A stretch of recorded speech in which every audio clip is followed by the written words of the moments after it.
My name is Roy Williams. I am presently here in Lugano delivering a course on the delivery of humanitarian assistance during conflict, emergencies, and natural disasters. My background has been largely in, well, precisely that. I've directed the U.S. government's Office of Foreign Disaster Assistance. I've directed NGO operations in many places around the world for something like 25 to 30 years.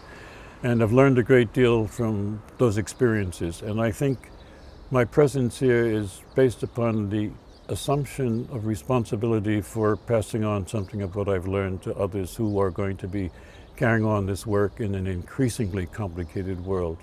The purpose of this course here, I think, is to open people's mind as to, one, the need to learn more, to expand what they already know, and I think most fundamentally to learn how to communicate with other parts of the humanitarian system and in fact other parts of the social system more effectively so that we can handle the resources that are going to be necessary to deal with consequences of natural disasters and/or armed conflict.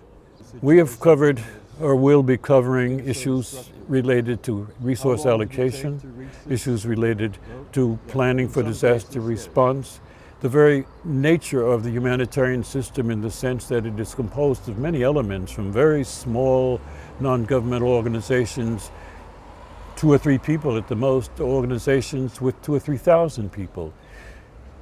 We are focusing upon how these organizations coming from an international environment can work with organizations already existing in countries affected by disasters, such as an organization from the US going to Haiti during the earthquakes, or an organization from Europe going to Japan during the recent earthquake and tsunami. These are the sort of things that we will be talking about operationally. From a very personal point of view, I would be most satisfied if everyone were to walk away with a slight sense of confusion. By that I mean confusion in not understanding why they hadn't seen that there were many more people involved in this undertaking than they realized, and that they're a bit confused as to why, well, I could have thought about communicating with this other group sooner. Now is the way to do it.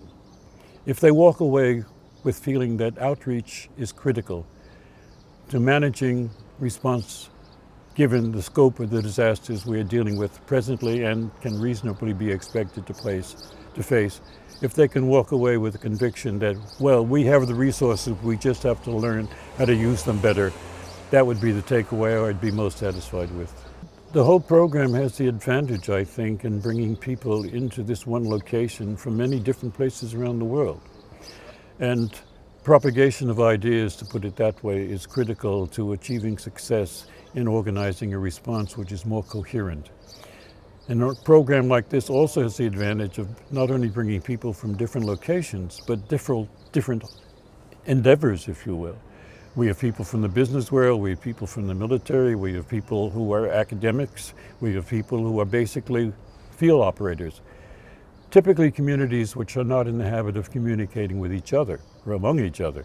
So the program offers them an opportunity to get a perspective on there is another way of looking at the same reality. One of the benefits of the work that I do is that you always are in a position of learning. No matter how much experience you have, the perspective of others, their perceptions and their experience is always slightly different than your own. So, to my mind, I see myself not only as a professor, but as a student. And engaging with people from so many different parts of the world, some places I've been, some places I've never come close to. It's a learning experience.